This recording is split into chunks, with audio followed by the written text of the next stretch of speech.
A rough old voice pulled the boy back to his senses. When he looked around, he found himself standing on a magic circle inside a royal hall. A crowned, middle-aged man told him this place was Letitia, a different world, and that the land was close to ruin because of the Demon King. Then the king calmly said the kingdom had summoned a hero to defeat that Demon King. The boy was still dizzy, but he understood one thing right away. They had dragged him into another world and wanted to use him. Then his memories came back. As the truth rushed into his head, one man near the king yelled at him for being disrespectful. The boy looked up and saw a black-robed mage holding a staff with a red gem. Ryu. The moment he saw him, all confusion vanished. The last words from his previous life rang in his head. He was no longer needed as the hero. He instantly charged forward and punched Ryu before anyone could stop him. Ryu crashed into the wall and lost consciousness, but the boy did not stop there. He climbed on top of him and kept hitting him while screaming his name. Guards rushed in and dragged him away, but he still struggled and shouted that Ryu would never escape what he had done. Then he was struck from behind and began to lose consciousness. As darkness closed in, he thought of the truth. Ryu had killed him. This was not his first summoning to Letitia. Just moments earlier, in his previous life, he had fought as the hero to save the world. But at the end, the people he trusted most betrayed him. His right arm was cut off, he was badly injured, and his own companions laughed while he collapsed. Ryu was one of them. They wanted the glory of defeating the Demon King for themselves. Once the war was nearly over, they decided the hero had become a burden, so they killed him. Yet somehow, he was alive again. He did not know why he had returned, but he accepted this second chance with gratitude. This time, he would make every betrayer regret what they had done. During his time in the cell, he learned that Ryu had not been seriously hurt and had claimed he took no offense. The kingdom was treating the attack as a shock-driven outburst. They could not summon a hero and punish him too harshly right away. Still, the boy admitted to himself that attacking Ryu so quickly had been reckless. He had acted before understanding the full situation. Even so, he could not truly regret it. Ryu had murdered him. Then he tested his power and found something was terribly wrong. He could release only a little magic, but he could no longer form proper spells. Most of the hero's power was gone. His body had also changed. He was smaller, weaker, and younger again. Even his hair was different. That was why no one recognized him as the former hero. Even so, not everything was lost. He still had the knowledge, skills, and battle experience from his past life. Against normal knights, he could still manage. As he sat there, he looked back on how everything had started 3 years earlier. Back then, he had been living an ordinary life at home when he was suddenly summoned to Letitia. He woke inside a magic circle, and the king explained that the world was under threat from the Demon King. The hero they had called was him. When asked for his name, he stumbled over his words and only managed to say Matsu clearly, so everyone began calling him that. The king quickly asked him to save the world, but he refused. He was only 16 and had never wanted a life of fighting. After losing his parents in an accident, he had simply drifted through life and lived with his uncle, but this was too much. He wanted to go home. The king then said returning home would take years. He also warned that the kingdom might fall before then. In simple terms, if Matsu wanted to go back, he first had to fight. The king let him stay in the castle, but Matsu saw through it. They were not being kind. They were pressuring him into obedience. He remained in his room and refused to take part, which made many people mock him as a coward. Then the situation changed. A radical group attacked his room and tried to kill him because he refused to fight. He survived only because a woman passing by stepped in and saved him. The castle should have been protected by regular night patrols, yet on that exact day, the patrol failed. Later, the attackers and the negligent knights were punished. Then the king made the real meaning clear. If Matsu kept refusing, similar things could happen again. The attack had been allowed on purpose. Matsu knew he no longer had a real choice. The king promised that if he protected the kingdom for 4 years, he would be sent home. Since the human side might not even last 3 more years, the message was obvious. Fight the Demon King or lose every chance of returning. So he gave in and accepted the role. The moment he did, he gained an instinctive understanding of the hero's power. The crest on his arm granted him tremendous magic and superhuman physical ability. As he fought, his body changed. Within 3 months, he barely looked like the same boy. Soon the world began calling him Hero Matsu. At first, he fought only because he wanted to go home. But about half a year later, that began to change. One of his earliest companions was Ryu, a mage who said he wanted to build a better future for his little sister. Another was Donis, a young Oni man who wanted to protect his people and lead them forward. Their convictions slowly changed Matsu, who had always lived without strong purpose. Then there was Lucy, the woman who had once saved him in the castle. Her village had been destroyed by war, and her parents had died because of it. She dreamed of building a world where humans, demons, and demi-humans could live together in peace. She said she believed that world could be built if she stood beside him. Lucy supported him again and again. She encouraged him when he nearly broke, reminded him of his strength, and stayed steady through hardship. Over time, Matsu grew close to her. As the journey continued, he saw the suffering caused by war on all sides. He saw humans, demi-humans, and even demons lose loved ones. Because of that, he truly came to believe in the peaceful future Lucy had dreamed of. The road was harsh. Even with the hero's power, he nearly died many times. But Ryu, Donis, and Lucy stayed beside him. With support from the kingdom and other nations, they pushed the Demon King's forces back and slowly moved the war in humanity's favor. After 3 years, only the final battle remained. Matsu and his party had already cleared the enemy labyrinths and defeated the 4 heavenly kings. Now, only the Demon King was left. Supported by several nations, they entered the Demon King's castle. Their plan was simple. Matsu and Lucy would hold the front. Donis would support them. Ryu would preserve his strength until the end and finish the Demon King with a decisive spell. After fighting through traps and enemies, they reached the deepest chamber before the rest of the human army could catch up. There, one person stood before them. She was a small silver-haired girl with golden eyes and overwhelming magic. He had fought her before many times, but only now did she finally give her name. Elphys. Matsu answered with his own name, and the battle began. She was incredibly strong. Even this party, which had already overcome so much, struggled badly. Magic shattered the room and cracked the floor. At last, after a brutal fight, she dropped to one knee and quietly admitted defeat. Matsu raised his sword to finish her. Then she said she had only wanted to stop the fighting. That one sentence made him hesitate. He had fought her before, and she had never seemed like someone who enjoyed killing. For a moment, he questioned whether he truly had to kill her just because she stood on the other side. His companions shouted at him to end it. He hesitated. That was when everything collapsed. A sudden strike from behind severed his right arm. He stared in shock as it fell. The pain was overwhelming, and he felt the hero's power leaving him. Then Ryu spoke. Ryu mocked him for being too soft. He said the hero had already served his purpose. They had only needed to weaken the Demon King and bring the battle this far. The power in the hero's arm would be enough for Ryu to finish the rest himself. Before Matsu could recover, another spell pierced his chest. This time, it came from Donis. Matsu could not understand it. These were the men who had fought beside him for years. Yet both of them stood there smiling while he collapsed. Ryu explained their plan. They intended to let Hiromatsu die during the final battle. Then the remaining 3 would defeat the Demon King, return as the true victors, and claim all the glory. They no longer needed him. Donis added that enough power could still be transferred to Ryu even if the hero died. Broken and unable to believe it, Matsu fell to the floor. For 3 years, he had trusted them. Still, there was one person left he wanted to believe in. Lucy. He called her name. She smiled gently, just as always. Then she told him that his role was over and that they would handle the rest. Matsu reminded her of their promise to build a peaceful world together once the war ended. Lucy laughed. With cold eyes, she told him he had been foolish. He was only an outsider from another world. It was arrogant for him to think he could save theirs. That was the moment his heart truly broke. The 3 people he trusted most mocked him together. To them, he had always been nothing more than a tool. Ryu said they had already taken all the power they needed. Then he ordered Lucy to finish him. Lucy raised her magic-covered sword. Matsu's legs could still move slightly, but his spirit was already shattered. With a final farewell to Hiromatsu, she struck and blasted him through the wall of the Demon King's castle. He fell outside. By then, he barely felt pain. Only betrayal remained. He wondered whether everything he had done had been meaningless. He wondered whether wanting peace had been a mistake. But he could no longer find an answer. Filled with hatred and despair, he heard the final impact below. Then everything went dark. That was how his first summoning ended, with betrayal and death. The king's request after the second summoning was simple. He wanted Matsu to act as the hero and defeat the Demon King. In return, the kingdom promised to give him whatever he needed to live comfortably. This treatment was much better than the first time, which showed how desperate the kingdom had become. When Matsu asked if he could return to his world, the king said not yet. The summoning had used too much magic, so sending him back would take 6 years. Matsu almost laughed. Last time they had promised 4 years. Now it was 6. That alone proved the king's promises meant very little. Even so, Matsu bowed and said he would fight as the hero. He was lying. For now, pretending to obey was the easiest way to gain freedom. The more room he had to move, the easier it would be to kill Ryu. More importantly, he still needed information. The king was not the same man as before, so time had clearly passed. Before leaving, the king asked his name. This time, he did not use Matsu. He gave his real name, Matsuki Shin. From the next day on, the kingdom forced him into a strict daily routine. In the morning, he studied the world. In the afternoon,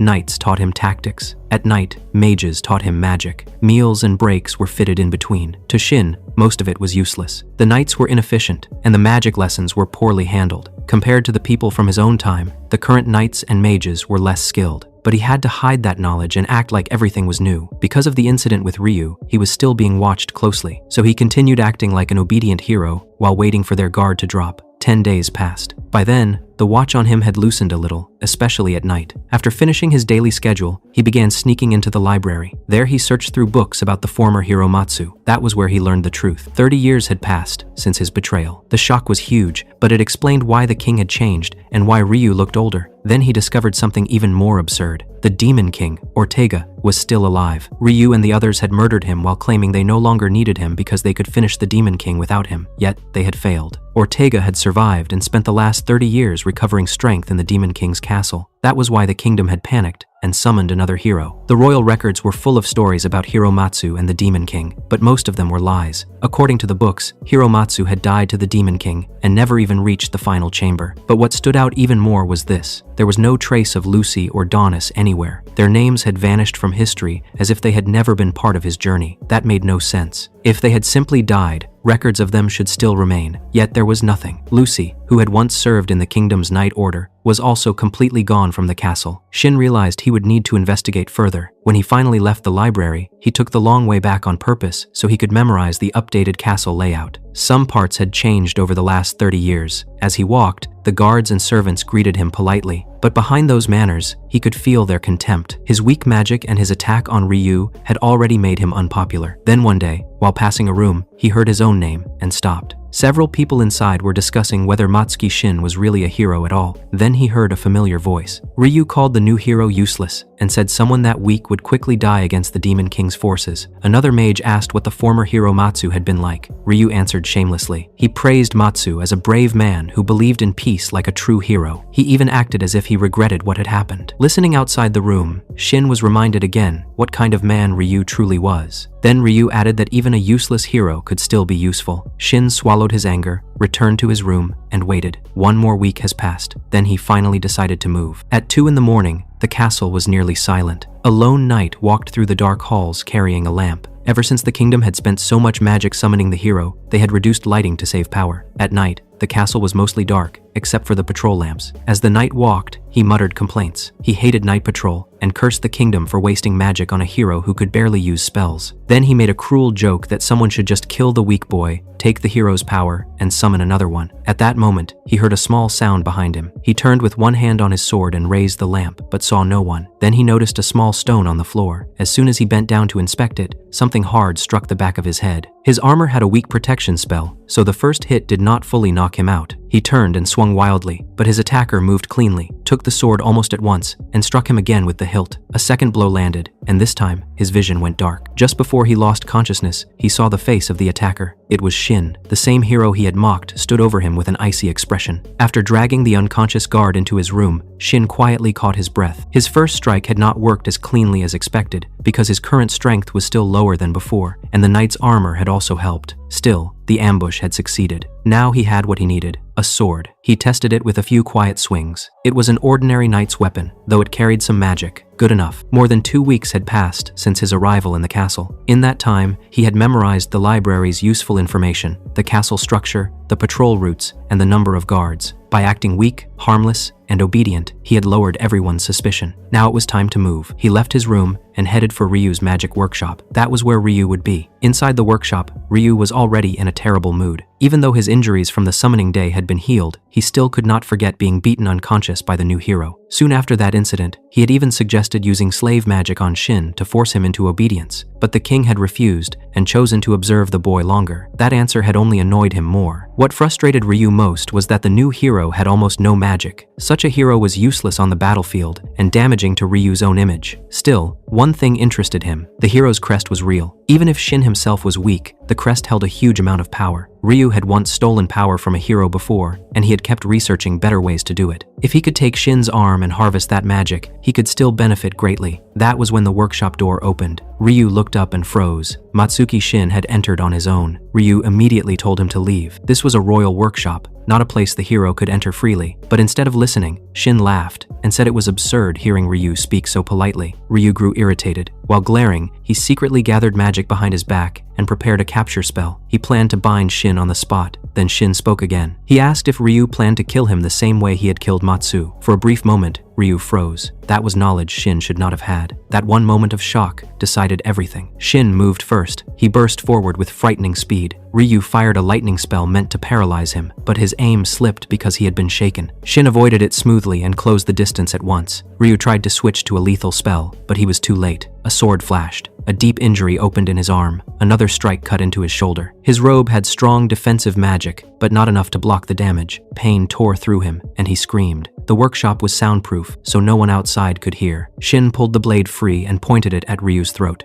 Then, in a cold voice, he said Ryu still had the same weakness as before. Whenever he was shaken, his aim would slip. Ryu stared at him in disbelief. The face was different. The age was wrong, but the hatred, the presence, and the words were too familiar. Then Shin revealed the truth. He told Ryu exactly who he was. He was Matsu. With a sword at his throat, he looked at Shin like he had seen a ghost. He kept saying it was impossible. He demanded to know why Matsu was alive and why he now looked like a different person. Shin did not waste words. He drove the sword into him again. Even then, the blade still did not go in as deeply as it should have. Ryu's robe was protected by powerful magic. Still, the pain made him cry out and beg for mercy. Then Ryu tried to save himself with words. He claimed Donis and Lucy had approached him a few days before the final battle in the Demon King's castle. According to him, they were the ones who first proposed killing Matsu after the fight was over. They promised him the glory of killing the Demon King if he joined them. Shin stopped and listened. Ryu insisted it was true. He also said other people had joined them. Several demi-humans from the Allied support side had cooperated too. These were the same people who had once praised Shin's ideals and said they wanted to help him build a peaceful future. Shin remembered every one of them. That made it worse. Those smiling allies had thrown him away for rank and reward. Ryu continued. During the final battle, those collaborators disguised themselves as the Demon King's troops and blocked the human reinforcements from entering the castle. That was why no one came to help. After that, everything happened exactly as Shin remembered. Ryu cut off his arm. They planned to use the hero's power, kill the weakened Demon King, and erase Shin as well. Then Ryu revealed something else. He said Donis and Lucy had been spies for the Demon King from the beginning. According to him,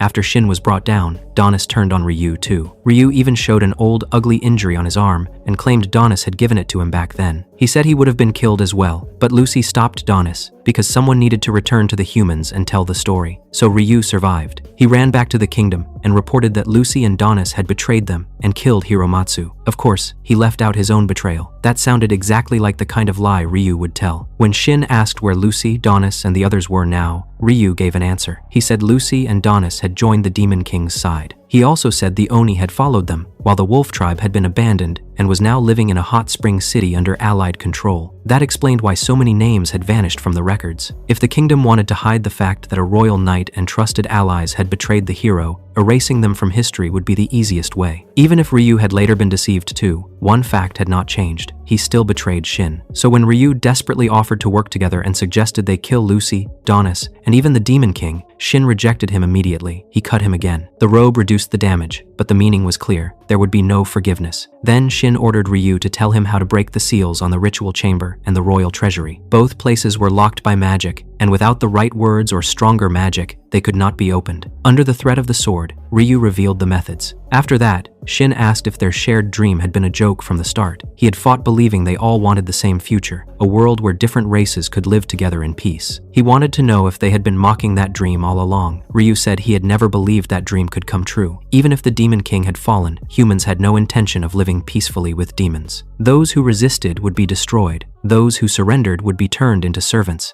That was the future waiting at the end of the war. Hearing that, Shin finally let go of the last piece of his old hope. He was not just disappointed in them, he was disappointed in himself for trusting them. At that point, Ryu mentioned there was something important connected to Lucy and the others hidden in a shelf at the back of the workshop. He also claimed that with time, he had realized Matsu had been right. He said he regretted killing him. He said he wanted to help him escape the kingdom and make up for what he had done. Shin let him walk to the shelf while keeping the sword on him. Ryu kept talking in a shaky voice. He swore he had changed. Then the moment he turned around, he attacked. He had coated his hand in sharp magic and tried to strike Shin down at close range, but Shin had expected it. He had already positioned himself so he could dodge at once. He slipped aside cleanly, just as he had done in real battle before. Ryu was still a powerful mage, but close combat had never been his strength. Now, older and already injured, he was even slower. Shin told him he had not changed at all. Then, just as Shin moved to finish him, Ryu threw open his robe. Inside it was a glowing red crest of magic. Ryu revealed that if he died, the spell linked to the robe would explode and blow apart the whole area. Not only Shin, but everyone in the castle nearby would die too. He sneered and said Shin was still too soft to kill him if innocent people would be caught in the blast. Feeling safe again, Ryu laughed and moved closer. He even pushed his neck forward, as if daring Shin to strike. He thought he had won. Shin answered with a kick. His foot smashed into Ryu's face hard enough to break bone. Ryu flew backward, crashed through the high ventilation window, and dropped into the night screaming. Then the workshop went silent. No explosion came. Shin already knew why. That fall would not kill Ryu, not yet. Even weakened by age, Ryu had once been one of the strongest mages in the world. His robe was still protecting him too. That trick would injure him badly, but it would not finish him. Shin clicked his tongue. As long as that robe existed, killing Ryu carelessly was impossible. Right now, even in a direct fight, he was not strong enough to kill him cleanly. He needed his old power back. Then he would take revenge on all of them. With that decision made, Shin left the workshop. Before leaving, he prepared one last trick for Ryu and smiled to himself. Then he stepped back into the dark castle and moved on to the next part of his plan. Ryu lay in the castle courtyard in terrible pain. His back ached from the fall, and the injuries on his face, arm, and shoulder still burned. After a few minutes, he forced himself up and cursed in fury. He could not accept that Shin had cornered him like that.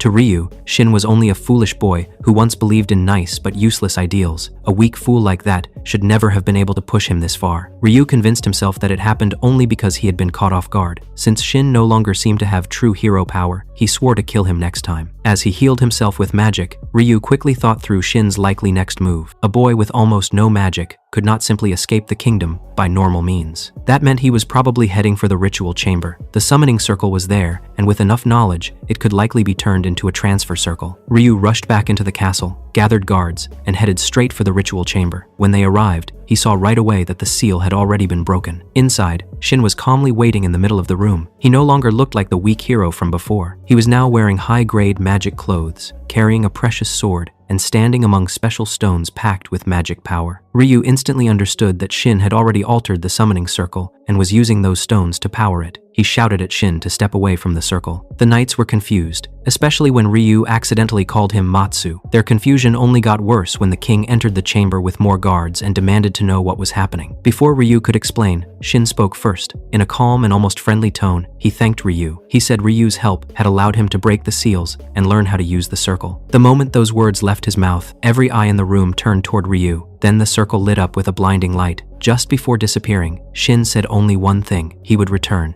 Ryu tried to stop him with magic, but he was too late. Shin vanished. The room fell silent. Then, the king turned on Ryu and furiously demanded to know what Shin meant by saying Ryu had helped him. Before Ryu could defend himself, another knight rushed in with even worse news. The royal treasury had also been opened, and many treasures were gone. The stolen items included large stocks of magic weapons, enchanted clothes, and even national treasures, such as the anti-magic bracelet and the ring that strengthened spell power. The king's face went pale. These were not minor losses. Since Ryu had authority over the seals on both the treasury and the ritual chamber, suspicion naturally fell on him. Desperate to recover the situation, he rushed to the circle and tried to trace where Shin had gone. For a brief moment, he succeeded, and even mocked Shin in his heart for still being too soft. Then the circle shattered. Only Ryu understood what had happened. Shin had built a self-destruction trap into the circle, so it would break when anyone except him touched it. But to everyone else in the room, it looked like Ryu himself had destroyed it. That was the last blow. The king ordered him arrested at once. The knights rushed him, pinned him down, and ignored all his desperate excuses. Only then did Ryu fully realize it. Shin had trapped him perfectly. As Ryu screamed in rage, Shin was already far away, quietly laughing to himself. During the transfer, he thought back on the timing. The king's arrival had been perfect. Pretending to speak warmly to Ryu had been disgusting, but it had worked even better than expected. By now, Ryu was likely being blamed for everything. If he ended up in a prison cell, even better. Then the transfer light faded. When Shin opened his eyes, he was standing inside a dark cave. The transfer had worked. Before leaving the castle, he had finished everything he needed there. He had raided the treasury and took all the equipment. With that, he could recover at least part of his combat ability. He looked around and confirmed where he was. This was the Abyss Labyrinth, one of the Demon King's major strongholds. It was also one of the dangerous labyrinths Shin had once cleared. with his old party. He had come here for one reason: to regain the hero's power. The hero's crest on his arm was still there, but most of its power was asleep. For some reason, the path that let him use it had been blocked. The only way to force it open again was to flood it with an enormous amount of magic. At first, he thought magic stones might be enough, but the amount required was far beyond what he expected. That was why he had come to this labyrinth. At the deepest point of every labyrinth was a labyrinth core, a dense mass of magic that filled the place with the energy used to create monsters. If he could take that core, he might be able to reactivate the crest and reclaim his old strength. As he thought about that goal, old memories returned. He remembered the dream he had once had of ending the war and building a peaceful world where all races could live together. Then he remembered how Lucy, Ryu, and the others had laughed at that dream. His expression hardened. He would make all of them regret it. So he stepped deeper into the Abyss Labyrinth. In this world, there were 5 great labyrinths created by the Demon King. Each one served as a major base for the Demon King's forces, and each was guarded by a powerful commander. The Abyss Labyrinth was one of them, a place filled mainly with earth-based monsters. Shin remembered that it had once had 15 floors. It descended straight downward, and the ground inside was unstable. Strong impacts could easily make the floor collapse, so fighting carelessly here was dangerous. Using magic stones, he cast body enhancement on himself and also used concealment magic to hide his presence. Even so, some monsters still noticed him. A mud ogre charged, but Shin stepped aside and cut off its head with the treasured sword in a single strike. Against lower monsters, body enhancement and sword skill were still enough. His own magic was too weak right now for strong attacks. For now, the sword would remain his main weapon. He ignored the monsters that did not notice him and quickly killed the ones that did. His progress stayed smooth. That changed on the 8th floor. There he found a large cluster of monsters gathered around the stairs. Mud ogres, skeletons, and others rushed him all at once. One by one, they were not a serious problem. The issue was their sheer number. Then a much larger mud ogre appeared. It was a rare, intelligent type that could speak. It laughed cruelly and shoved even its own kind aside, treating all the surrounding monsters like worthless trash. When Shin asked if those were not its allies, the monster casually said they did not matter. That answer disgusted him more than he expected. The giant mud ogre attacked. Shin used the soft sword technique he had mastered during his hero days, redirecting the monster's strength instead of blocking it head-on. Then, when the creature lost balance, he cut its body cleanly in two. The surrounding monsters froze in fear after seeing their strongest one fall. He reached the 11th floor, but by then, the monsters chasing him had increased so much that it looked like a flood of creatures pouring after him. Then another powerful monster appeared ahead. It was a giant earth spider. It fired sticky threads and blocked the path. He took several magic stones at once, overloaded them, and threw them behind him into the pursuing horde. The stones exploded with great force and blew many monsters away. The blasts cracked the ground and caused it to collapse. To get away from the spider too, Shin jumped into the collapsing hole himself. He strengthened his body again, kicked off falling rocks and monsters on the way down, and used wind magic to soften his landing. He reached the lower floor safely while the monsters behind him were crushed by the collapse. It was reckless, but it worked. He had now reached the 12th floor. If the old structure still matched his memory, only a few more floors remained. Before moving on, he found a cocoon orb near the body of a dead earth spider. It contained sticky material that might be useful later. As he went deeper, the air grew heavier with magic. At last, he reached the 13th floor. By his memory, the labyrinth core and an exit transfer circle should both be below. His best plan was to find both, take the core, and escape immediately instead of fighting. If things went badly, he could always use the core on the spot and force his power back. But before he could continue, the whole labyrinth shook. At first, he thought it was only an earthquake. Then he understood what it really meant. The labyrinth core had already been removed. He knew this phenomenon well. Once the core was taken, the labyrinth itself began to destabilize. Someone else had reached the core first and was now fighting the Guardian. Shin frowned. He could not let anyone else leave with the very thing he needed. Before he could think further, a giant stone spike burst upward where he had just been standing. He leaped back, but the floor cracked and collapsed under him anyway. He fell to the level below. When he landed, he found himself staring at what first looked like a mountain. Then it spoke. It was not a mountain. It was a gigantic rock dragon, so large, it looked like part of the cavern itself. Shin prepared to retreat through another route, but then a girl's voice shouted from behind the dragon and ordered him to help. He could not see her because the dragon's massive body and the wall were in the way. A moment later, magical attacks exploded against the dragon from behind. That told Shin two things right away. The hidden person was strong enough to injure it, and that hidden person had most likely stolen the core. Since he could not let the core vanish, Shin made a quick choice. He used a magic stone to cast a lightning spell and spread a net of light across the dragon's face. The attack was not strong, but it worked as a distraction. The dragon slowed for a moment, and in that instant, a small figure slipped through the gap between the dragon and the wall. As she passed him, she grabbed his hand without warning and pulled him along. The dragon roared behind them and smashed the floor apart with a huge strike. The ground collapsed again. Because she was still holding him, Shin reacted a little too late, and both of them fell. Just before he hit the lower floor, something soft caught him. The girl had somehow grabbed him in mid-fall and landed while holding him, without using visible magic. That alone proved she was no ordinary person. After setting him down, she casually remarked that usually the roles in a rescue like this should have been reversed. Only then did Shin look at her properly, and he froze. Long silver hair, golden eyes,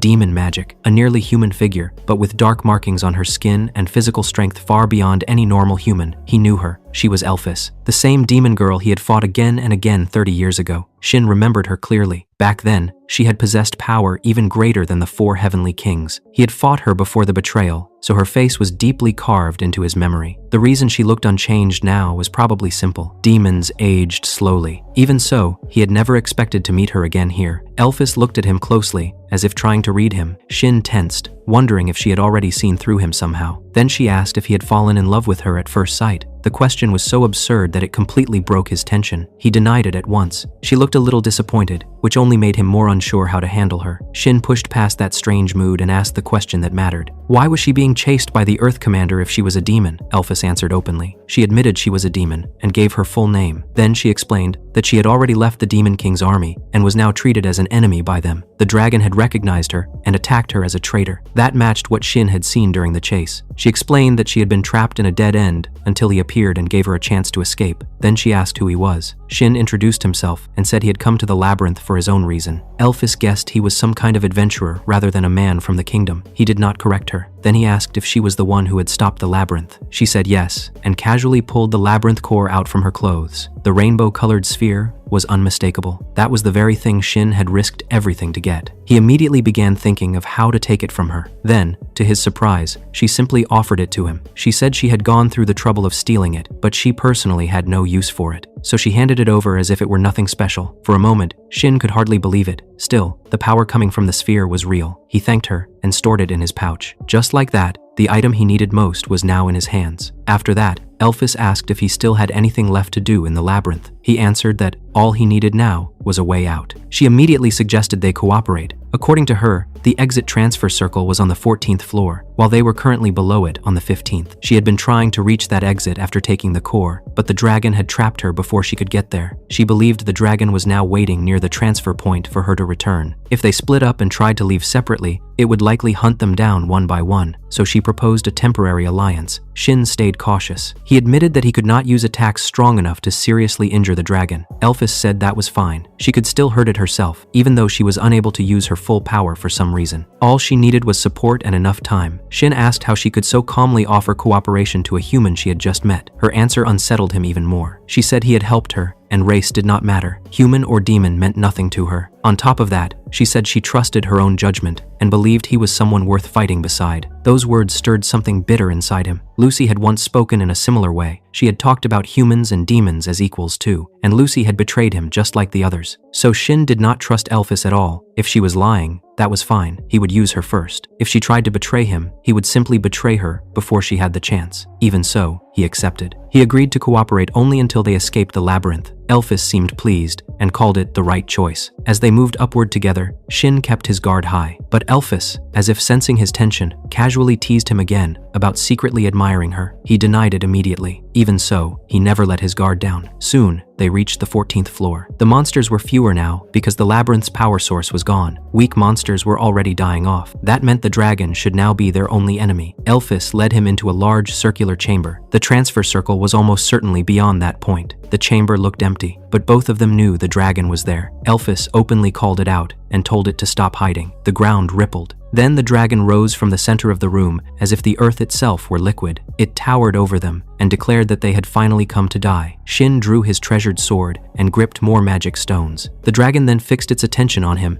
and promised to make him pay for interfering earlier. That was exactly what Shin wanted. Using what Elphys had told him about the dragon's pride, he directly insulted it. He called it a fool too weak to protect its own labyrinth core. The provocation worked. The dragon trembled with rage and turned all its attention toward him. Elphys quietly reminded him to follow the plan and stepped back. That meant Shin had to face the Earth Commander alone for the opening stage of the battle. The dragon then announced its name, Balgild, the Earth Commander. It roared at him to be crushed. Shin only narrowed his eyes. Now that the core was safely in his possession, this dragon was simply the last obstacle in his way. The Earth Commander slammed one giant arm into the floor and poured magic into the chamber. At once, every path leading out was sealed shut by stone. There would be no escape. Elphys had already moved to the back of the room. Until her next move was ready, Shin had to hold the dragon alone. He moved first. Using magic stones, he pushed body enhancement to the limit and sprinted across the wide chamber. Then he threw several stones at the Earth Commander and triggered them at once. The blasts hit the dragon directly, but the stone armor did not crack at all. That much was expected. If his strongest attack could not get through, then nothing else he had right now would injure it from the outside. Still, the dragon was not flawless. Its insides were still vulnerable, and it had one more weak point, its tail. That part had thinner armor than the rest of the body. If he could cut it off, the dragon's balance would break and a major opening would appear. The dragon mocked him and called him nothing but a weak human. That arrogance was part of Shin's plan. He ran straight at it. The dragon opened its mouth and fired rock shells like a storm. Shin zigzagged at full speed, dodging one after another. Even the near misses battered him with shock and flying stone, but he kept moving. Then he used a wide lightning spell, not to injure the dragon, but to blind it for an instant. Lightning spread over its face. The dragon easily brushed it aside, but that small gap was enough. Shin jumped, slipped under its legs, and reached the far side. Now, all he had to do was cut the tail. But the dragon had already guessed what he was aiming for. Its giant tail came crashing down like a heavy whip. Shin barely avoided it. The blow shattered the ground and sent broken stone flying. He blocked what he could with his sword, but he still lost balance and hit the floor. The tail slammed down again. He forced himself up, dodged, and tried to close in, only for another blow to smash down and send him rolling again. The dragon laughed and taunted him, telling him to aim well if he wanted the tail that badly. Even that was still within Shin's expectation. Then the dragon suddenly noticed something was wrong. Its tail was stuck to the ground. A thick white sticky liquid had spread around it. It was the material from the earth spider cocoon orbs Shin had picked up earlier. While dodging, he had quietly placed them exactly where the tail would land. The effect would only hold for a few seconds, but a few seconds were enough. Shin burst forward and swung with everything he had. The treasured sword flashed. It cut through the thinner armor at the base of the tail and severed it. The dragon roared so hard the whole chamber shook. Its balance collapsed, and its huge body crashed to the floor with a thunderous impact. Even then, the dragon refused to stay down. Growling in pure rage, it forced itself back up,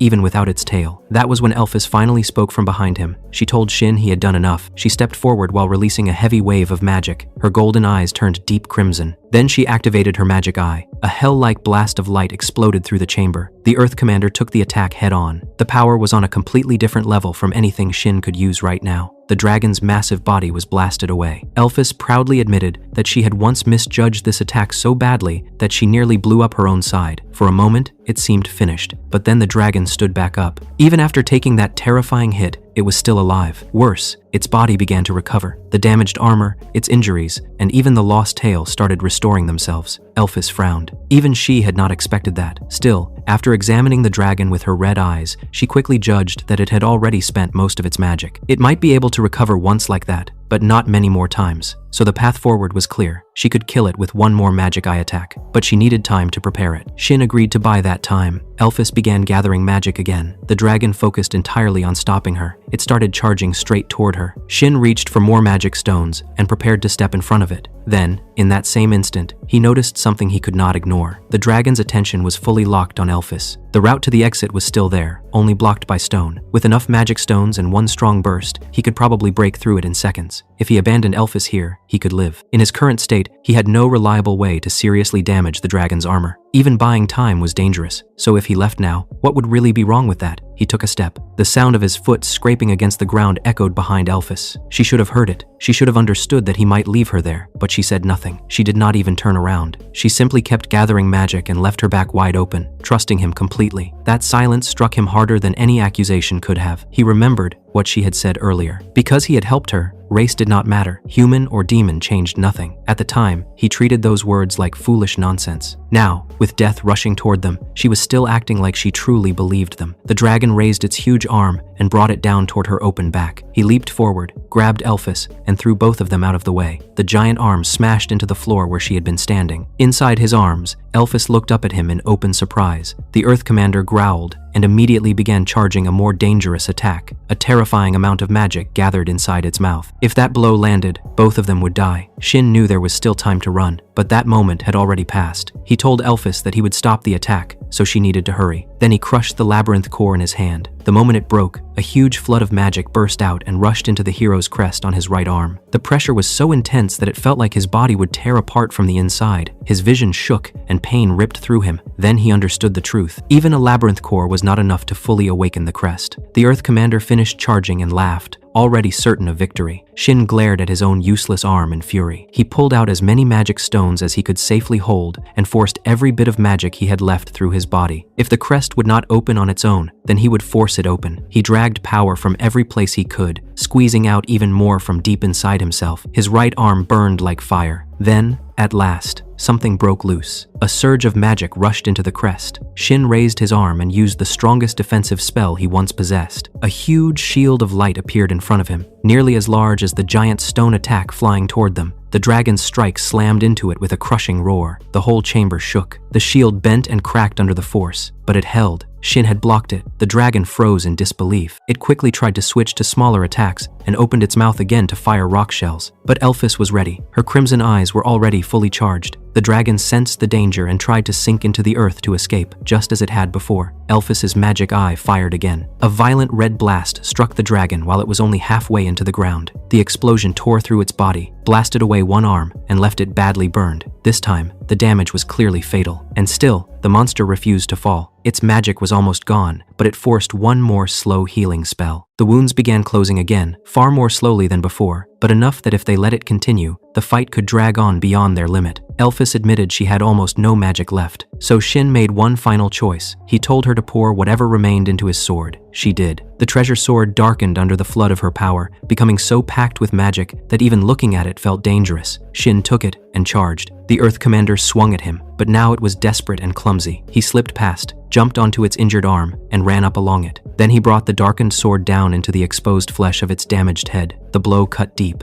but not deep enough. The dragon jerked its head violently and threw Shin into the air. As he spun above it, the dragon raised another arm to crush him. Then the sword still buried in its head began to shine. This had been part of Shin's plan from the start. If the outer armor could not be broken, then the real attack had to happen from inside. The treasure sword itself contained a great amount of magic. If that stored power was pushed past its limit, it could be turned into a bomb. With Elphys's remaining magic added on top, it would be enough to kill even this monster. Shin looked down and told the dragon it was over. Then the sword exploded inside its head. A violent burst of magic tore through the inside of its body. The giant body swayed once, then collapsed heavily to the floor. This time it did not move again. Just before Shin hit the ground, Elphys caught him again. Then all strength left his body at once. The battle, the forced use of magic, and the damaged crest all struck him together. As his vision faded, he thought he heard her say something softly. When Shin opened his eyes again, his whole body hurt. Above him was the rocky ceiling of the labyrinth. He was still inside. Then he noticed something else. The place under his head was far too soft and warm to be the ground. He looked up. Elphys was staring down at him. He had been sleeping on her lap. Shin shot upright in shock. Elphys, still sitting calmly, asked why he was so surprised. She pointed out that she could not just leave him there after he passed out. Shin thanked her honestly. She immediately told him that he was free to brag to others that she had given him a lap pillow. That ruined the mood at once. Ignoring that, he checked the hero's crest again. Most of its functions were still sealed, but the labyrinth core had not been wasted. At least now he could draw out a little more of his own magic. He might even be able to use low-level spells without relying on magic stones every single time. Elphys then thanked him for helping defeat the monster. Shin shook his head and said she had saved him more than once during that fight. She brought up the great shield he used against the dragon's killing blow and admitted that even she had been impressed by it. Then, without warning, she asked him if he was Matsu. Shin froze. For one instant, he thought she might attack. He jumped away from her at once and widened the distance between them. From a demon's point of view, Hero Matsu should have been hated just as much as the Demon King was hated among humans. If she knew who he really was, things should have turned hostile immediately. Instead, Elphys only looked confused. She asked if he really thought she would attack him now. Then she pointed out something painfully simple. If she had wanted to hurt him, she had every chance while he was unconscious. Also, her legs had gone numb from holding him there for so long. That was true. She calmly added that she had no reason to fight him anymore. Long ago, they were enemies, yes, but now she had already left the Demon King's side. When Shin finally asked when she figured it out, she said it was when he used the shield. His magic felt the same as Matsu's. She also said that because his face and body had changed so much, she never noticed earlier. Then, in her usual strange way, she complained that if it really was him, he could have at least greeted her properly. Shin had no idea how to answer that. Elphys then observed that he had become much weaker than before. He admitted that was true and briefly explained that he came to the labyrinth to recover his lost power. The core had helped a little, but not enough. She then asked whether he was still fighting as the hero. Shin answered no. He also told her that, if possible, he wanted her to keep calling him Shin. The name Matsu was already dead to him. That answer seemed to tell her enough. She did not ask further about the old story. Then she asked what he planned to do next. Shin answered carefully. He said he would probably travel through other countries and continue challenging labyrinths the same way he had done here. He did not mention revenge. That was when Elphys smiled. She said it was quite a coincidence, because she also had important business in the labyrinths. Shin sensed trouble at once. He tried to leave the conversation by saying he would go strip useful materials from the dragon's corpse, but Elphys grabbed him with absurd strength and refused to let go. Then she started negotiating in the most ridiculous way possible. First, she proudly declared that in recognition of his performance, she would graciously allow him to accompany her if he cooked 3 meals a day. Shin refused. She lowered it to 2 meals and nail care. He refused again. She lowered it to 1 meal and nail care. Still no. Elphys looked genuinely shocked that her offers were not working. Shin told her plainly that he had no intention of being dragged around by her outside the labyrinth, so he pulled away and walked over to the dragon corpse. Large monsters always provided valuable materials. Among them was a superb magic crystal. Shin picked it up, ready to store it. Then Elphys suddenly shouted some strange little sound effect, dashed in, stole the crystal from his hand, and leaped high up the wall where he could not reach her. From there, she declared that if he wanted the crystal back, he had to come with her. Shin told her to give it back. She refused. Then, in a more serious tone, she said that she truly needed to go deeper into the labyrinths. Since he needed them too, she did not understand why traveling together was such a problem. Shin finally gave in just enough to say he would listen to her reasons. At once, Elphys happily agreed, but she still did not climb down. When he told her to stop staring at him and get off the wall, she admitted something in a flat, honest voice. She could not get down. Shin could only stare at her. Then she quietly asked him to help. Once Shin finally got her down from the wall, Elphys said something even stranger. She told him that right now, she was only her head. At first, Shin thought she was just being ridiculous again, but she quickly explained. Her real body and her full magic had been split into 5 parts. What stood before him now was only her head attached to a temporary body made from magic. If she let that body go, she would literally become a living head. That image was deeply unpleasant. Elphys explained that her head had been sealed inside the Abyss Labyrinth, and she had escaped only today. The rest of her body had been sealed in the other labyrinths. That was why she had become so weak. To recover her full strength, she needed to gather all the missing parts. Shin then asked the obvious question. Why would the current Demon King go that far against one of his own? Elphys asked whether he remembered her full name. He did. Then she corrected him slightly. Her true name included the same middle title carried by the current Demon King. That was when Shin understood. Elphys told him the truth. She was the former Demon King. Long ago, Shin had heard that the title of Demon King belonged to the strongest demon. When one Demon King fell, the victor inherited the position and received a red crest as proof. Elphys showed him the black marks on her body and explained that they were the remains of her old Demon King crest after she lost the throne. She said she had ruled only for a few short years before the name Hiro Matsu had spread through the world. Unlike Ortega, she had been a moderate ruler. She had tried to restrain war with humans as much as possible, but that was exactly why war-loving demons hated her. Ortega led a rebellion against her, defeated her, and took the throne for himself. That explained a great deal. Before Shin's first summoning, large-scale war had not yet fully exploded. Once Ortega became Demon King, everything changed. Elphys continued. After taking power, Ortega held her followers hostage and forced her to keep fighting for the new Demon King. She obeyed only because she wanted a chance to save them and strike back later. That chance never came. Instead, Hiro Matsu appeared. Ortega promised that if she killed Matsu, her followers would be freed. She failed. Shin already knew that part from his own side. Then came the part he never knew. After Matsu fell, Lucy and Donis completely switched sides and joined the Demon King's army. They dragged the badly injured Elphys before Ortega. There, The current Demon King told her she was no longer needed. Then he revealed the truth. Her followers had already been killed long before. Ortega had only kept her fighting by feeding her a lie. Worse, Lucy and Donis stood there and laughed at her. They mocked her the same way they had mocked Shin, calling her a fool and a puppet. For the first time, Elphys's calm finally broke. Her voice shook with rage as she remembered it.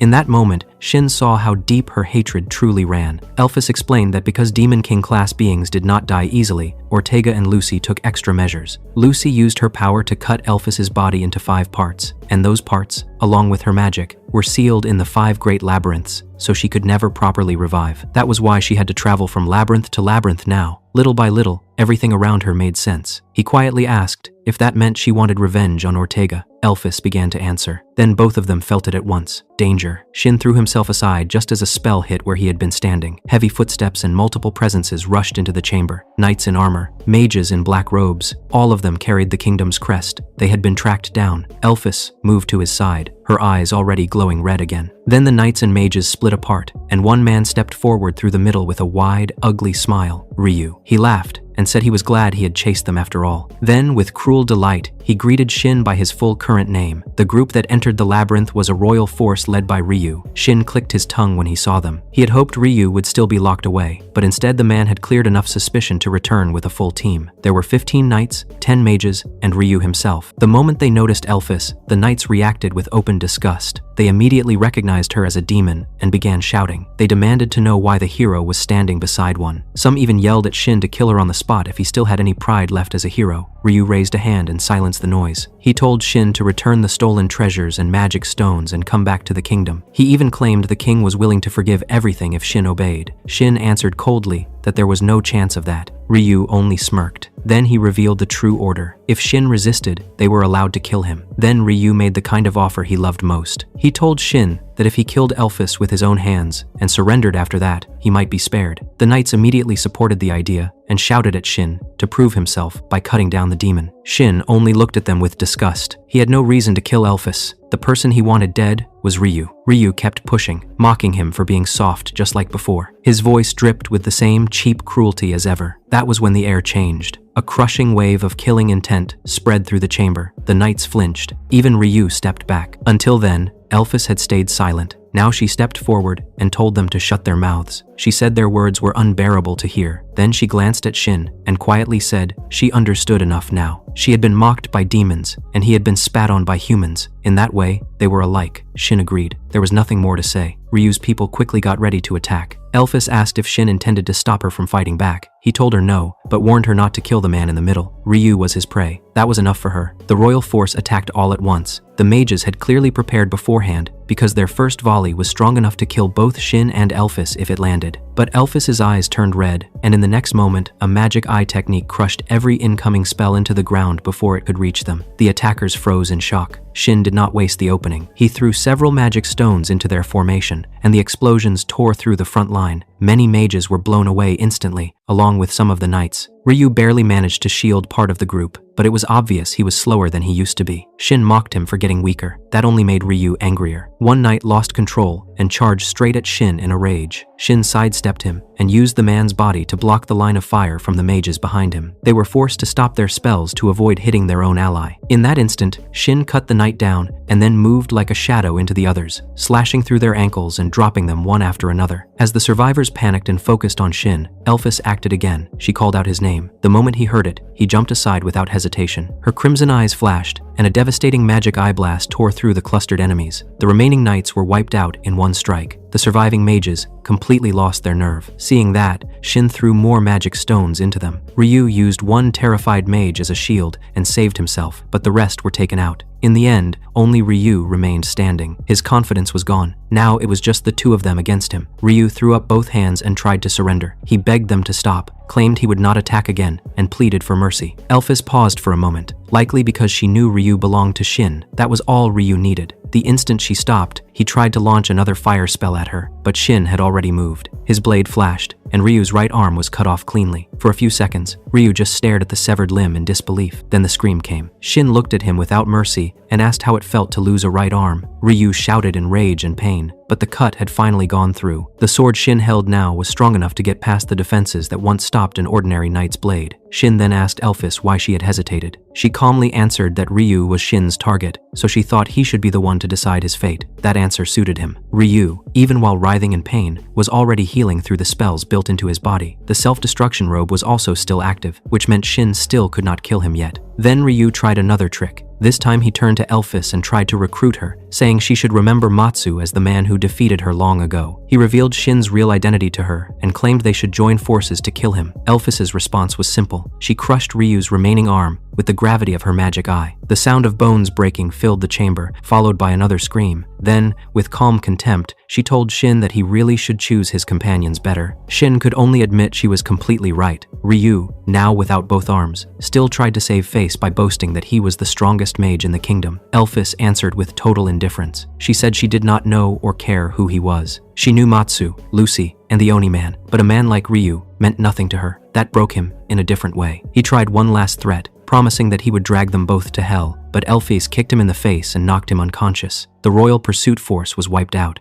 Only Ryu remained. After the battle, Shin and Elphys examined Ryu's robe. It was a modified version of the special robe given to royal court mages, but Ryu had filled it with far too many extra spells. Elphys quickly warned that it should not be removed by force. If anyone tried, it would explode. That was not the only problem. Ryu had also layered all kinds of spells into his own body. Even Elphys, who could see and analyze magic better than Shin, said the structure was too tangled to safely unravel in her current weakened condition. Shin said it did not matter. Even without removing the robe, he could think of many ways to kill Ryu slowly. Elphys shook her head and told him to look closer. When she showed him the hidden pattern in the robe, Shin finally understood the real danger. The many spells were not just separate protections. Together, they formed one larger, lost spell. It was a curse called Causal Funeral. It was a terrible magic that would force everyone responsible for Ryu's death to suffer the same fate as him. In simple terms, if he was killed, all of his killers would be dragged down with him. Even Elphys admitted she could not survive that spell in her current state. Shin understood right away that this was not normal modern magic. It had to be one of the lost arts no longer known in the current age. Elphys said the only being she knew who could use something like this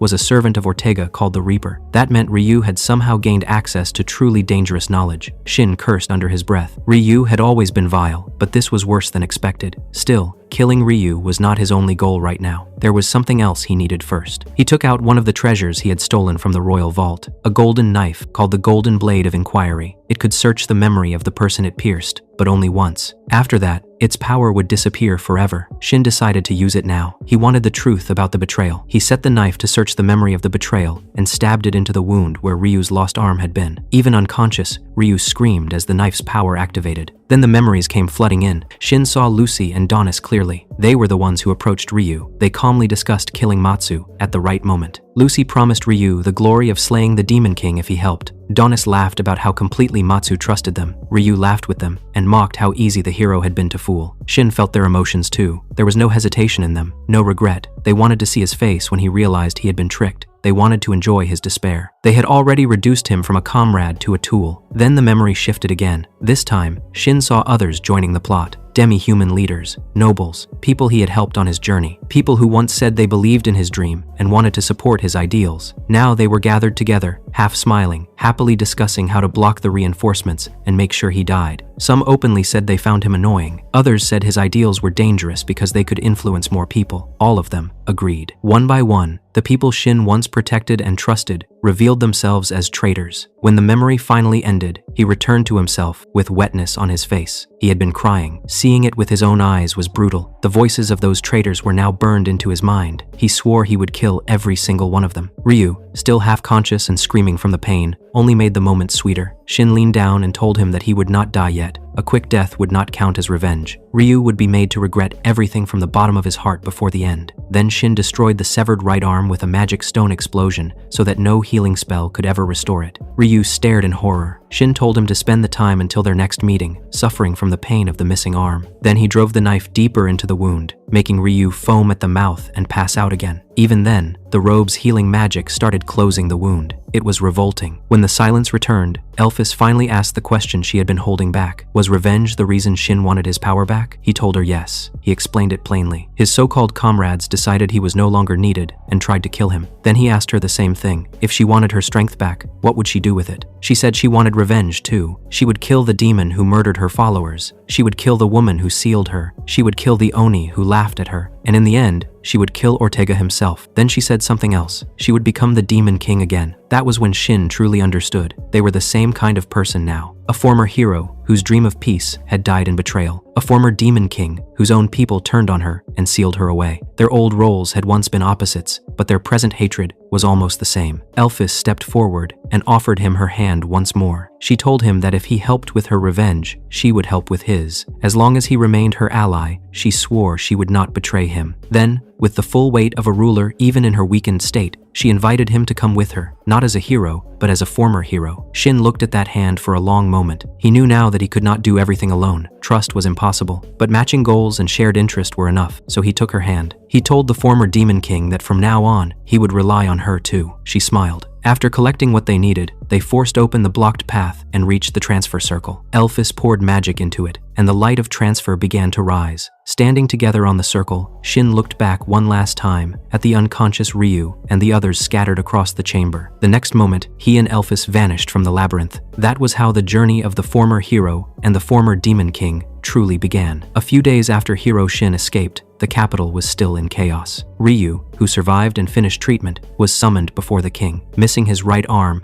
and still weak on his feet, he faced harsh criticism from nobles who had always wanted him to fall. They demanded answers. Ryu answered carefully and hid every detail that would make him look worse. In the end, the king asked the real question: how would Ryu take responsibility? Ryu looked straight at him and said the only answer was for him to personally capture the hero. The meaning was clear. The kingdom no longer had many truly strong people left. Without saying it openly, Ryu made the king understand one thing: the kingdom still needed him. After a long silence, the king gave his order. Ryu would be confined for 10 days. After that, he would go after the hero again. If the hero refused to return, Ryu had permission to kill him. The king wanted the whole matter settled before any other nation learned that a new hero existed. Once Ryu left, some nobles protested that the punishment was too light. The king silenced them. Whatever his failures, Ryu had once stood beside the hero as one of the kingdom's greatest names. Executing him would create public backlash the nobles could not control. More importantly, the kingdom still needed his strength, so the matter ended there. Back in his workshop, Ryu finally let his rage out. He smashed tools and cursed Shin again and again. He swore that next time, he would not capture him, he would kill him. He also swore revenge on the silver-haired woman who had looked down on him. To Ryu, it no longer mattered who spoke of justice or revenge. He believed those words belonged to him now, so he began laying plans for their deaths. A few hours after leaving the labyrinth, Shin and Elphys were traveling through the forest of Olgs. As they walked, Shin asked again about the terrible curse on Ryu's robe. Elphys explained that only someone with resistance around the level of the 4 heavenly kings might survive it. Their old selves could have managed it, but not the weakened versions they were now. That led to the real issue. They still needed power. Elphys explained that there were 2 supreme goals in the study of magic. One was lost magic, spells so complex or demanding that people of the current age could no longer properly use them. The other was heart magic, a type of great magic that turned a person's inner self into a unique spell. Shin admitted that both were beyond him. He had relied too heavily on the hero's crest in the past. He could not recreate lost magic like Ryu's curse, and he had never created a heart magic of his own, so he would have to recover strength through more labyrinth cores. Elphys happily agreed and summed it up in a simple way. They would get stronger and kill every traitor. As evening came, the air grew colder, and Shin decided they would camp in the forest for the night. Elphys looked shocked when she realized there would be no proper bed or pillow. Shin ignored that and began assigning tasks. To his surprise, Elphys worked seriously. She gathered wood and leaves with real effort and even looked excited by the whole process. When Shin asked why she seemed so happy, she explained that she had never camped outside before. Just doing it was new to her. With the help of magic stones, Shin set up a barrier to keep weak beasts and monsters away. They found a clean river nearby, and after some more work, they had a rough campsite. Shin muttered that cloth for a better bed would have been nice. Elphys casually asked if he wanted some. When he said yes, she pushed her hand into her own head and pulled out 2 cloth sheets. Shin stared at her. Elphys calmly explained that she had a storage spell linked to her head, much like Shin's storage pouch, except it connected to a larger hidden space. She also added that if she overfilled it,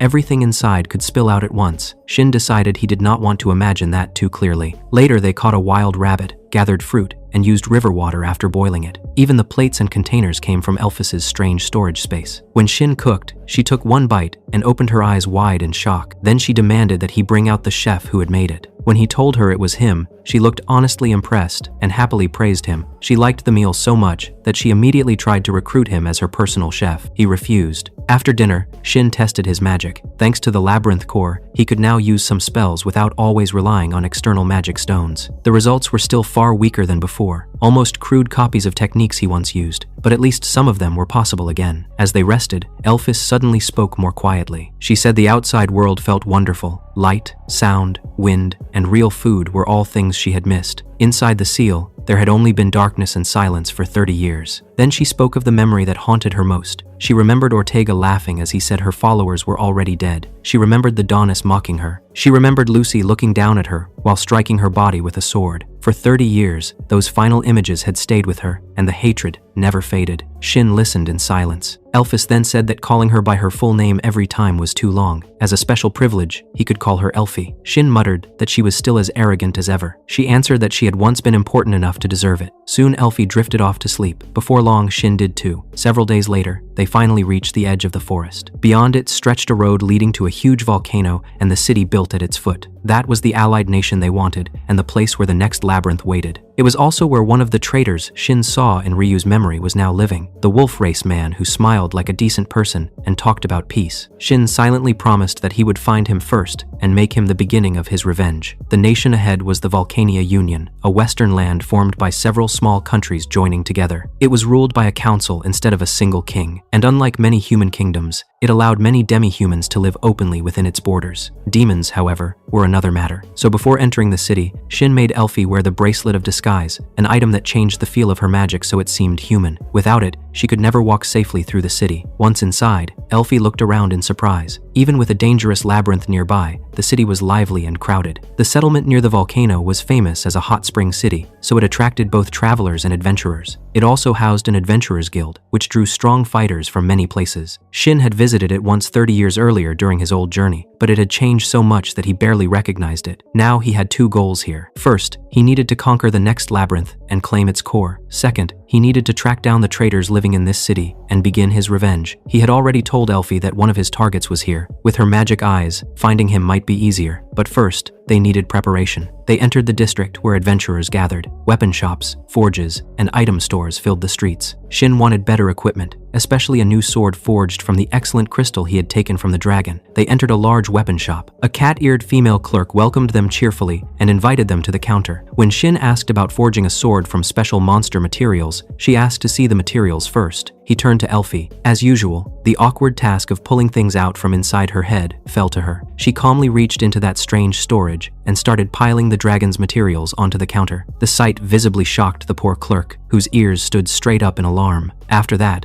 an older man from the forge came out. He looked rough and experienced, and the moment he saw the materials, he immediately recognized them as parts from the Earth Commander. He agreed to forge the sword and asked Shin several questions about his height, build, and stance before deciding what kind of blade to make. The old man then told the cat clerk, whose name was Nyanmel, to go buy extra materials needed for the work. He promised the sword would be finished within a few days, likely before they entered the next labyrinth. Once they left the forge, Shin told Elfie that their next stop was the Adventurers Guild. To enter the next labyrinth legally, they needed to register as adventurers. The guild would also be useful for another reason. It was a place where many people gathered, which meant information moved easily. As they walked through the busy streets, Elfie suddenly stopped and stretched an arm across Shin's path. He asked what was wrong, thinking she had noticed danger or perhaps found one of the targets. In a serious voice, she told him to sharpen his senses and pay attention. He followed her gaze and saw several well-equipped adventurers standing near a street stall. For a moment, he thought she had noticed strong fighters. Then she smiled. She was not looking at the adventurers. She was staring at the food stand behind them. It sold the city's famous volcanic grilled dish, meat and fresh vegetables cooked on heated stone. Elfie spoke about it with total focus, as if she were identifying a dangerous enemy. Shin could only stare at her. He had just been dragged into a serious speech about alertness, and all she wanted was street food. When she tried to head for the stall, he grabbed her clothes and stopped her. She looked back with obvious complaint, but he dragged her away anyway. Their first stop would be the guild. The food stand could wait. Adventurers were a special kind of worker in the Union. They were close to mercenaries. The Adventurer Guild gave them dangerous jobs like hunting monsters, killing bandits, and clearing labyrinths. Other nations had discussed creating guilds like this, but for now, only the Union had one. To enter the Hellfire Labyrinth, a person had to do two things. First, they had to register with the guild. Second, they had to join one of of the official labyrinth subjugation parties organized on a regular schedule. About 10 minutes after leaving the weapon shop, Shin and Elfie arrived at the guild. The building was much larger than the others nearby. Inside, it was wide and noisy. A large board covered with jobs, and a front counter where all kinds of guild work were handled. Rough-looking adventurers filled the place. Elfie looked around and muttered that it was annoying to need guild approval just to enter a labyrinth. Shin told her that it was probably meant to stop weak people from wandering in and dying. Even in the past, plenty of fools treated labyrinths like a test of courage. The moment they stepped inside, the room turned to look at them. Most of the people there were fully grown men with strong builds, so a boy and a girl walking in together stood out right away. Some whispered to each other.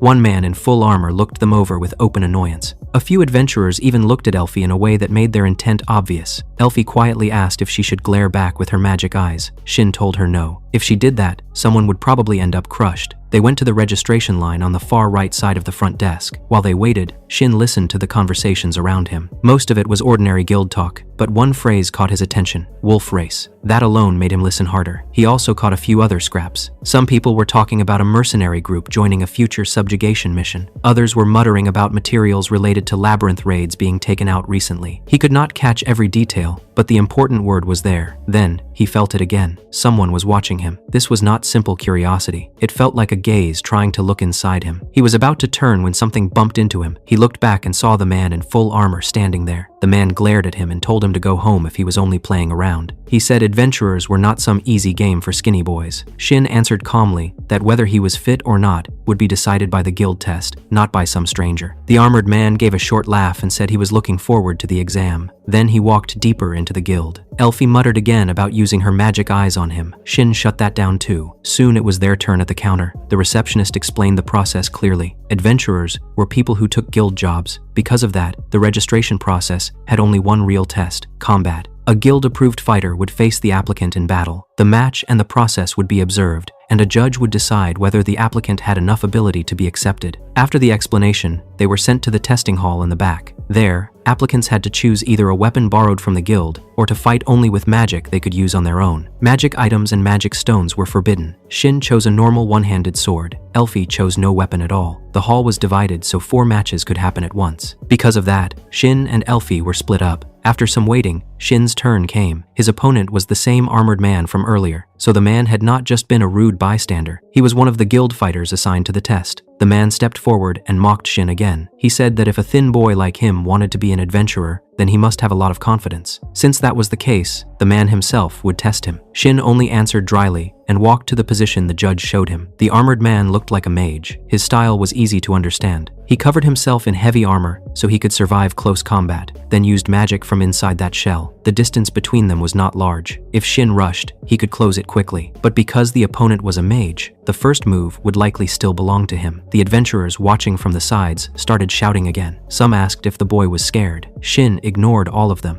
He had a magic he wanted to test. When the judge gave the signal, both sides moved at once. The armored mage began casting. At the same time, Shin released a weakened version of one of his old techniques. In its original form, it was a spell that stole a target's magic and crushed a spell before it could fully form. Right now, after all his losses, it had become much weaker. Still, it could scatter a target's magic for a brief moment. That was enough. The mage's spell broke apart halfway through. He looked down at his staff in shock, unable to understand why his magic had scattered. Shin was already in front of him. He hooked the man's leg, used the weight of the armor against him, and dragged him to the ground. Then he drove the borrowed sword into the gap at the man's neck and stopped with the blade pressing against the skin. If it had been a real fight, the man would already be dead. The whole match ended in about 5 seconds. The judge froze for a moment before finally shouting that it was over. The adventurers who had mocked Shin now stared at him in disbelief. Shin was fairly sure that meant he had done well enough. At that same moment, a blast sounded from the next test area. When he turned, he saw Elfie's opponent already on the ground, unconscious. She stood there with her arms folded, looking like nothing unusual had happened, so she had finished too. The armored man on the floor clicked his tongue and told Shin not to get cocky. For a brief moment, the pressure in the man's visible eye changed. It carried something ugly with it, something that made Shin grip his sword harder without even thinking. Before he could study it further, the man got up and walked away. Shin watched his back for a moment, then stepped aside for the next match. Later, one of the guild staff told them the final result would be announced the day after tomorrow. If they wanted the answer, they should return then. They left the guild. Elfie immediately said she was hungry. Shin told her they could get food nearby soon enough, but before they had gone far, someone stepped in front of them and blocked the road. It was a wolf race man with an ugly face. He asked if Shin had started getting arrogant just because he won one little test. Then he openly insulted him. After that, he looked at Elfie and changed his tone. He asked if she wanted to come with him instead, since a beautiful girl like her would be treated well. Elfie tilted her head and gave him a low answer. Shin grabbed her and started pulling her away. Talking to this kind of man was a waste of time. The wolf race man reached out to grab Shin's chest. Before Shin could react, another hand caught that arm from the side. A woman with an eye patch stood there. She wore light armor suited for movement, and the way she carried herself made it clear she was used to trouble. She told the wolf race man to stop causing a scene and said his behavior was pathetic. Some people behind her, likely her companions, told her to back off. She ignored them and kept staring him down. He muttered in irritation, and she snapped back that it was her line, not his. After a tense pause, he clicked his tongue and backed off. Shin thanked her. The woman said it was nothing. She simply hated selfish trash like that. Her name, it seemed, was Misha. Before leaving, she warned them. Since they were obviously new in town, they should stay away from the wolf race as much as possible. They did whatever they wanted in this city. Elfie asked why the guards did not stop them. Misha started to answer, but one of her companions cut in and said this was not a conversation to have in the middle of the street. So Misha left it there and only repeated the warning before walking away with her group. After they were gone, Elfie quietly said that the wolf race man should be grateful. Shin asked why. She answered that if the woman had not stepped in, she had been about to break his arm. Shin admitted that was probably true. Then Elfie went right back to talking about food, especially the famous volcano-grilled dish she had wanted earlier. Shin sighed and started after her. That was when he felt it again. Another gaze. This one was different from the earlier one at the guild. It was not probing, it was sharp and openly hostile. He looked around, but the street was crowded with adventurers and travelers. Whatever it was, it meant trouble. Shin raised his guard and followed Elfie.